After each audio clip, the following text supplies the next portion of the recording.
Hello, my name is Paul Laidler, and this is part 2 of a demonstration of Visual ClearWin Plus. Here are some of the features and items which we're going to look at in this demonstration, and we'll begin by illustrating some changes and improvements and new features that have been added since part 1 was recorded. Our first program, in fact, is the program we looked at the end of the part 1. It illustrates the main features of the design mode, in that we have a %WI and a tilde to indicate that we're in design mode. We also have some format codes for passing variables to the design stage. So we could have here integer values or real values, string values, and so on. Callback function. So as we build and run this design, we'll be able to see some of the features that have been introduced. Let's start by just changing the size of this design, and we'll see now that we can change the default font. We can add a toolbar and add a status bar. But let's note first of all that there has been an improvement in the way the images and other components are presented. Let's select a standard icon. Then now the icon appears immediately without having to test it. It can be changed as well, and you can see immediately the new form. The same goes for other images, bitmap for example. If I select it by holding down the control key and press enter, then I can choose from the images in the resource, and you'll see that immediately. There are other similar improvements in the whole of the design process. But now let's notice that we can have a change in the default font. This is the normal default, but we can change that to something else, like for example Verdana, maybe size 10 points for example.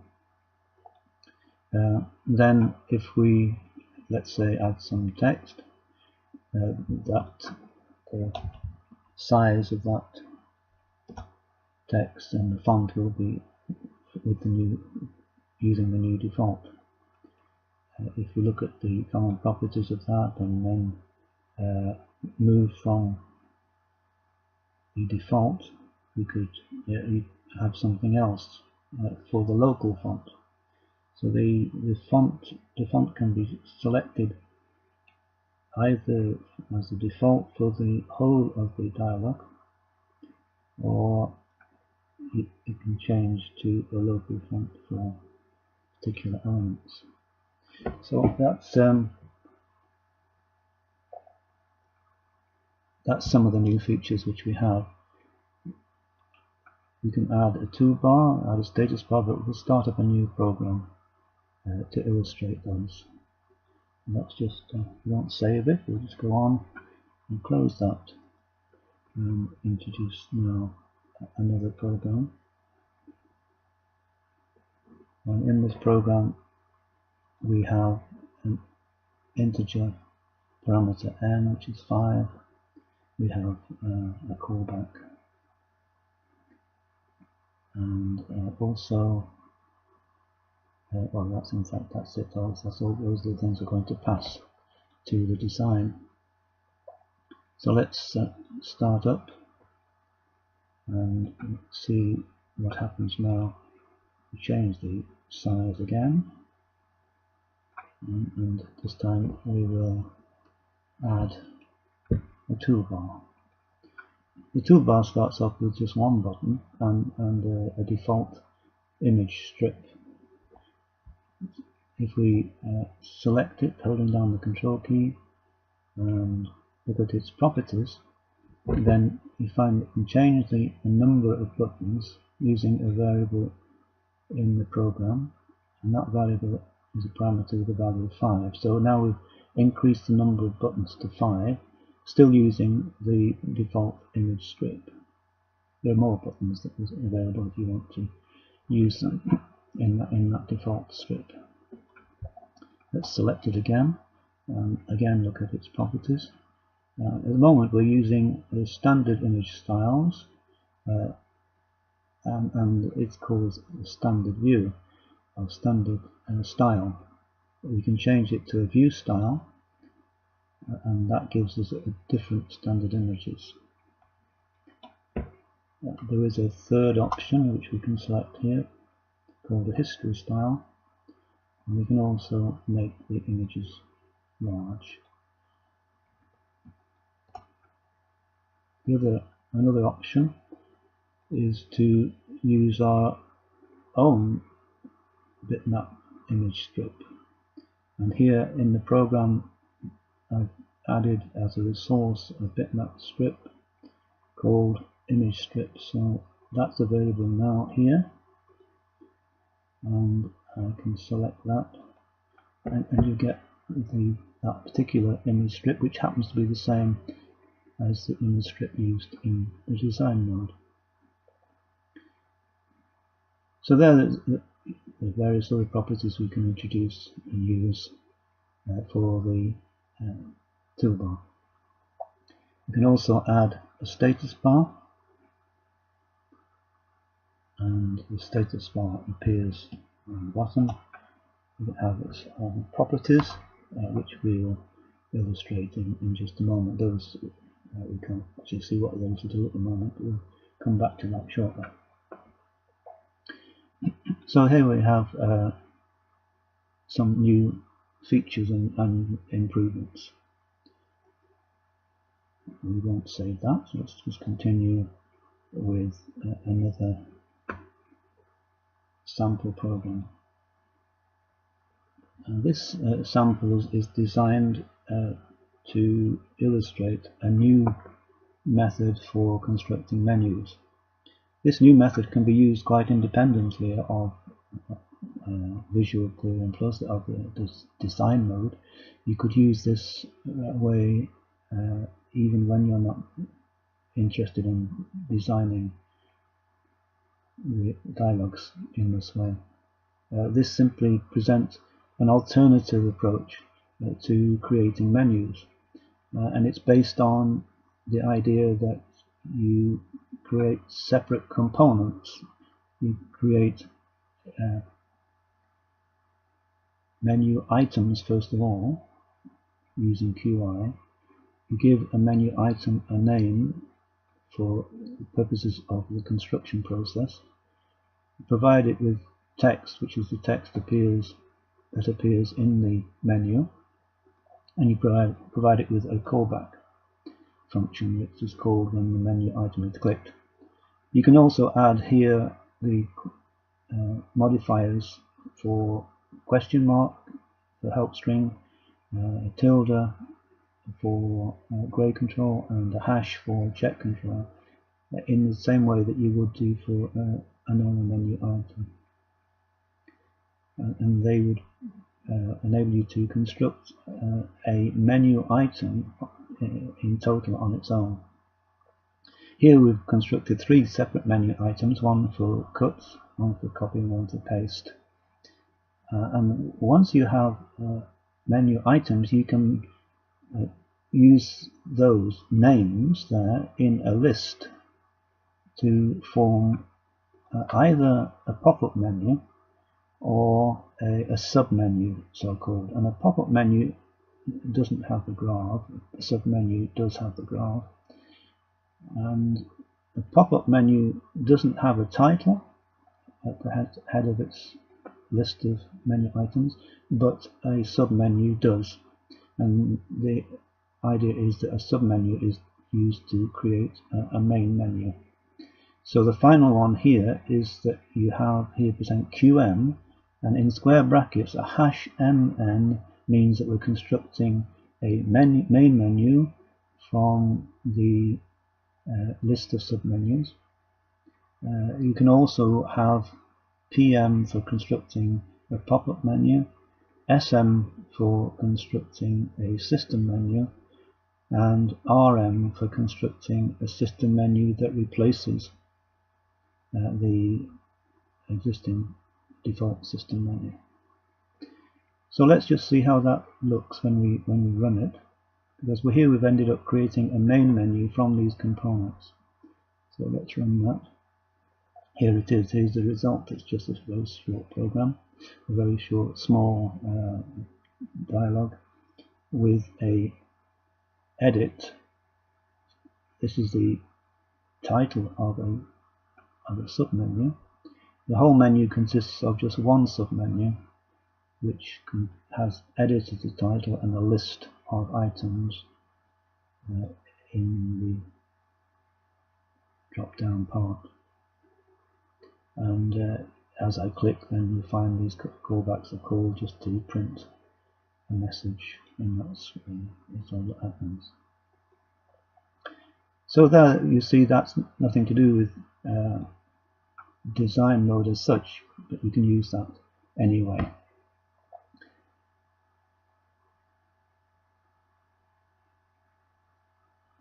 Let's now go on to our next sample program, and we'll revisit the idea of a status bar, and we'll add a main menu to the program, and we'll also look at the status bar at the same time.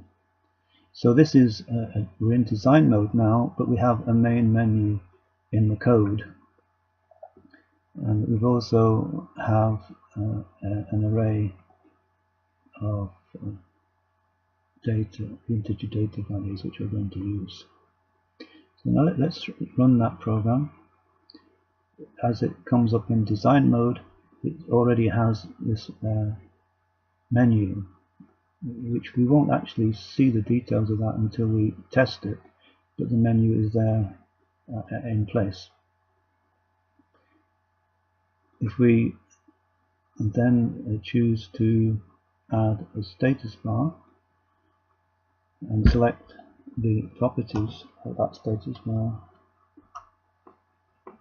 we can use this array WD, which is in the program, and that specifies the widths of the panels in the status bar, which we're going to design here. And we've got two widths of 20, and the -1 means that the third panel extends to the right hand side of the dialog. Also, we can use this status bar for the help strings by selecting that box there. And what I've done is I've provided help strings in the menu items so that they are available. Now when I come to press Ctrl and T to test that design, you notice that the status bar now has 3 panels because of these 3 components. The widths are 20, 20, and then -1 extends the third panel to the right hand side. We then can select different menus, items, and the help strings now come up in the status bar and we're testing it now. So the whole thing is then brought together in that way. So that completes the basic idea, introducing the basic idea of a new way of designing menus and the way in which they can be used in in particular in a status bar. We have another example though, which is similar in a way, in that it also illustrates the use of a status bar, the use of a pop-up menu constructed in the program. And this time we have a buffer which we're going to use for a string, and we have a menu made up from cut, copy and paste, but now this is a pop-up menu. It doesn't have a graph, it's just a list of these components. So let's run this design, and once again we'll just make it bigger, and this time we'll add, let's say, a multi-string edit box. I'll select it and make it bigger using Shift and Control in that way, and the arrow keys. And now look at its properties. We can add the buffer as the character array in the main program that's going to be used for that string. And we can also now look at the common properties and add a pop-up menu, because the code itself has got pop1 as a pop-up menu, which is now available in the design. And at this stage we could press Ctrl and T in order to test that. This is now the runtime test. I can type in code there. I can right click in order to use this pop-up menu that I just created. So there I've just copied and now paste, and so on. So there we see illustrated the pop-up menu, which has been added to this multi-string edit control via the design. So there we have this new feature of adding menus, pop-up menus in particular, at design time. So we'll close that down, and now let's move on to our next demonstration. Here we're going to introduce the idea of a resizing anchor, and all I have in this code is just a single character string to start off with, and we'll see how this works out. If I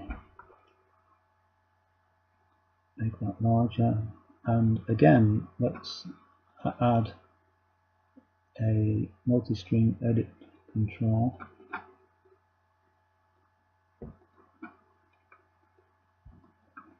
make it larger, and here I want to introduce the idea of resizing anchors, and the best way to illustrate that is just to select one of these corners. You can select one or two corners in this properties dialog, and if, for example, I select the bottom right hand corner and then run the test by pressing Ctrl and T just to see what the effect of that is. First of all, let's go back, close that, and select it and attach a buffer to that design. Now we'll test it again, Ctrl T, and just to illustrate what happens, it now has a resizing frame because of the anchors, and as I drag you'll see that the bottom right corner is now tied to the bottom right corner of the parent window. So with that anchor, those distances, horizontal and vertical distances, are fixed, constant in relation to the parent. So the size stays the same at the moment, but it's being dragged down with the design. If, however, we were to look at the properties and anchor it at the top left corner as well, then this time, as I test it with Control and T and resize, then the edit control is anchored top left and bottom right in that same sense, in the sense that it's tethered to that corner. Now let's take it a stage further. Suppose we add a couple of buttons. Let's call that one an OK button, and let's add another one which we'll say that's a cancel button. Let's select those together, and we'll make them the same width and the same height.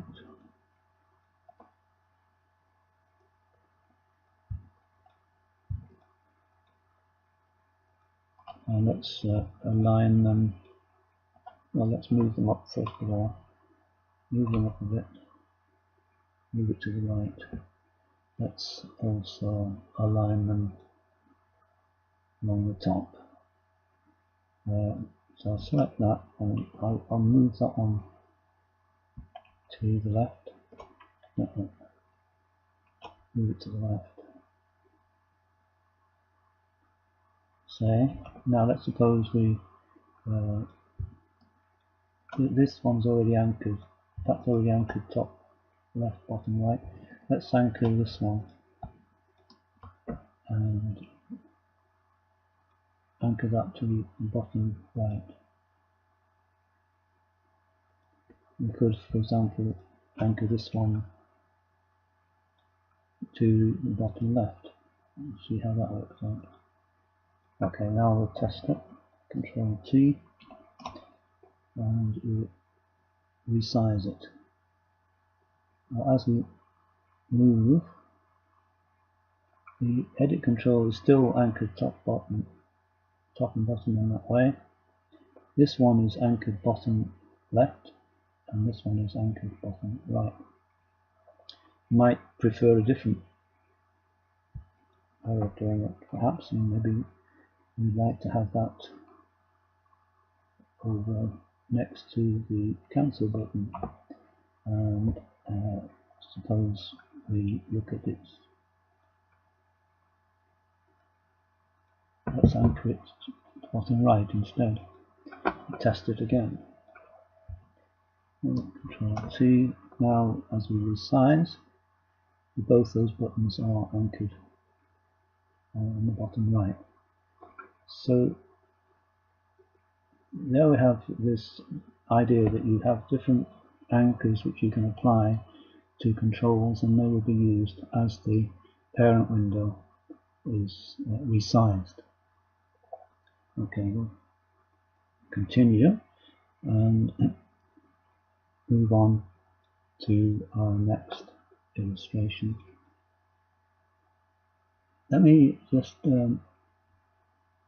show you the results of this program first of all. It's only got a callback in it, but the callback uses a ClearWin info parameter called this, and it actually prints a value. So let's see how that works out. Here we have our blank design, and I'm going to add to that a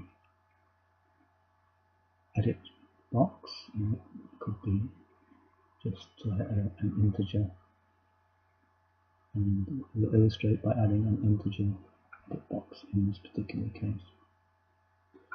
Now that's all we have in the design at the moment, just one edit box, and although this one does allow us, as before, to choose a variable, there are no variables provided at the moment, and we could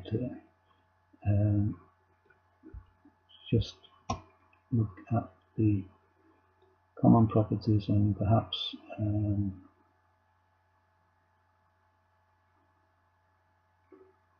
select the callback function.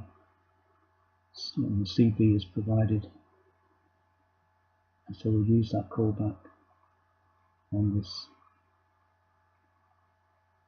integer edit controller. Alright, let's choose to save that this time, and now we'll remove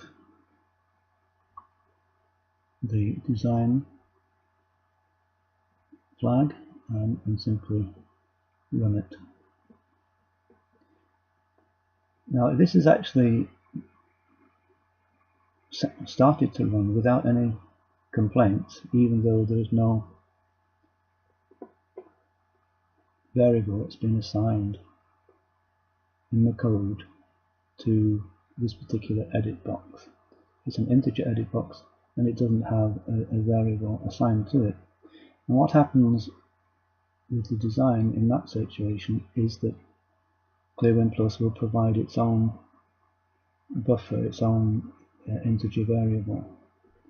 And this, then, if we change the value here in the edit box, then the callback function will be called because it has a callback attached. And the result of the callback function being called is a printing of a message, which is just to get the value of the integer given by ClearWin info with the argument this. And so the value printed is simply the value generated internally for that integer controller. And the same idea can be used with our f, but then it would be a ClearWin float to return with the value of this, to return the value of that double precision value. And also you can use the same idea with sliders and with radio buttons, because there are integers involved in those as well. So there we go, that's the idea of using an internally generated variable generated by ClearWin Plus and accessible using the this parameter in an info call. Alright, so let's take this one stage further and look at our next sample.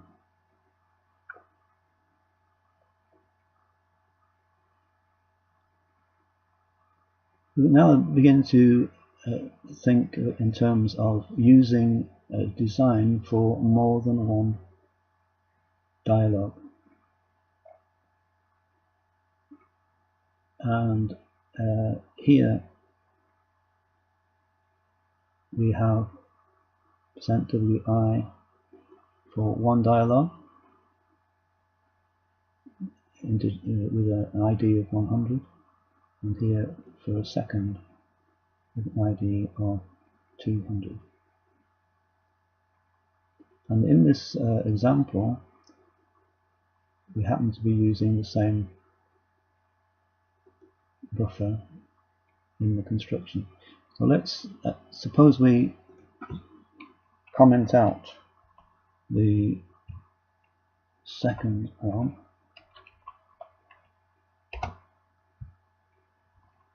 and we'll just start with designing one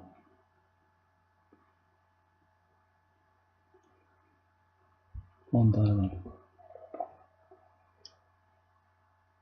As we construct the design for that, let's suppose we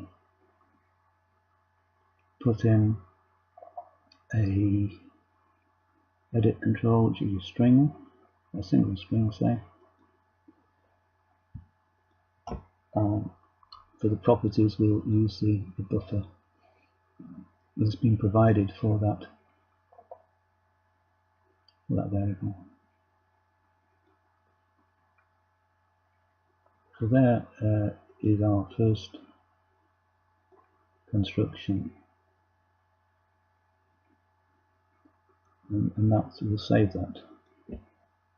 If we test that and run it, we'll find it works as we'd expect. You can put in text into that string buffer. Right, now let's continue, and we'll comment out the first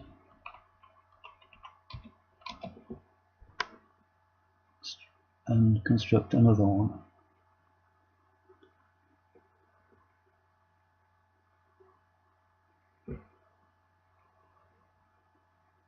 We'll change the size, and this time for the second one, with an ID of 200, we'll add, let's say, a multi-line edit. Select it, and again we'll use the same buffer just for the sake of argument.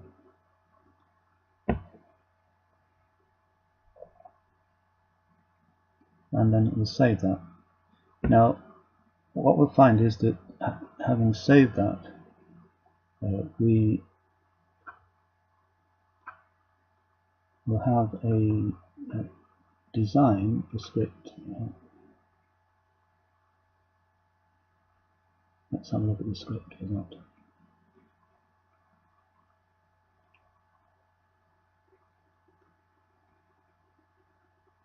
Having designed two parts to it, there are now two components in the design script, one for 100 and one for 200, and one's an RS and one's an RE. When we come to apply both of those, and let's take the design, tilde off both, and then run it, then you get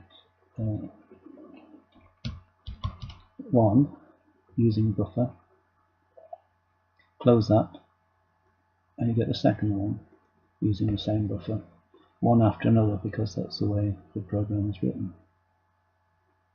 But the point is that we have, first of all, that we have both the dialogues in one script, and the other part of this is that we have ended up sharing, in this particular case we have shared the same buffer, and that's not going to be unusual. In general, you might find that there are a number of different dialogues and that some of the variables will be common. So in our next example, we're going to take the same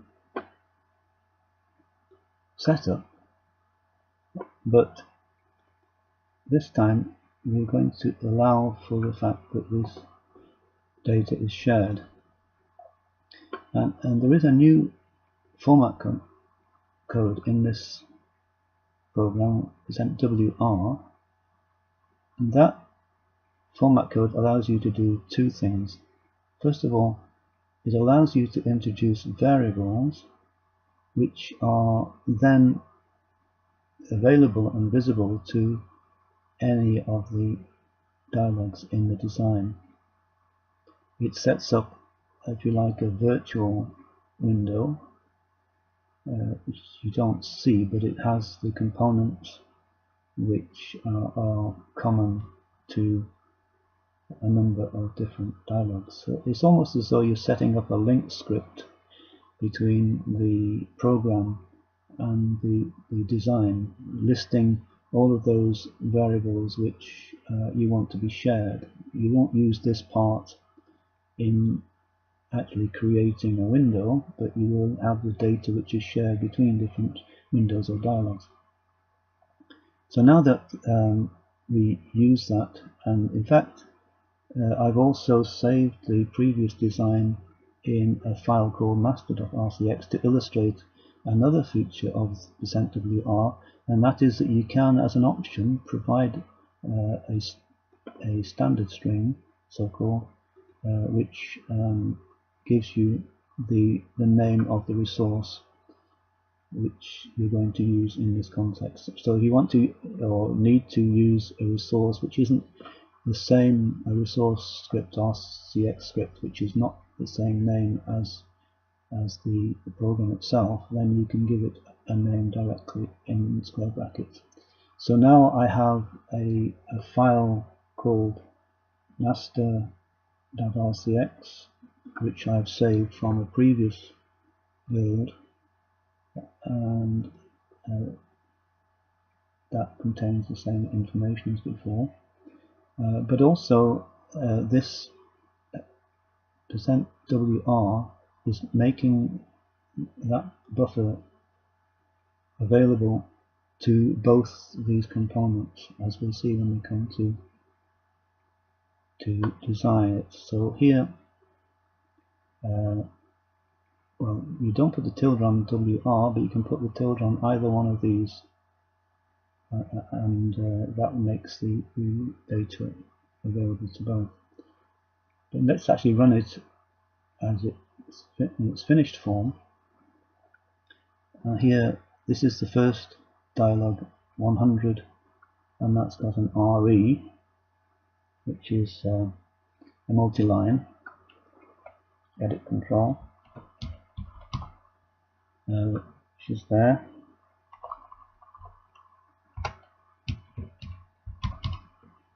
I'll close that and go immediately on to the second one, and that's a single line. This is 200. It's a single line edit control.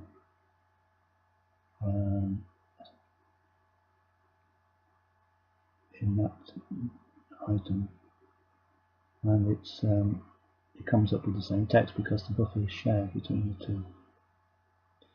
So there we see two aspects of this new code %WR. You can share data and you can give them a name to the resource script as you proceed. So there we have the new features that are available, and give an illustration of many of the components that are now available. When you come to construct multiple dialogues, then it's sensible and easier to construct them only one at a time and to comment out other dialogues during the design process, or indeed just to write a separate application just for designing and testing of a single dialogue. Typically you will use these dialogues as dialogues to open from a main program, and perhaps mostly the main program will be designed without the design mode. It will be constructed in the traditional way of writing ClearWin Plus programs. But then when you come to produce add-on dialogues, if you particularly want to have dialogues with the components at a specified point where the the positioning of the elements is critical, then you would find this design mode particularly helpful, because the main idea in the design mode is that you can locate exactly where each component of the design should appear. When you come to testing a design using Control and T, then again it's sensible to have only one dialog present in the at that stage of the construction process. If you start introducing other dialogues as you're testing, then life will get very confusing indeed. So here we have a very powerful feature for creating ClearWin Plus programs, one which will be of particular use and value when you are interested in creating dialogues where the positioning of the elements is critical and where the traditional conventional method is not adequate for your purposes. So thank you for listening. That's all for now. Goodbye.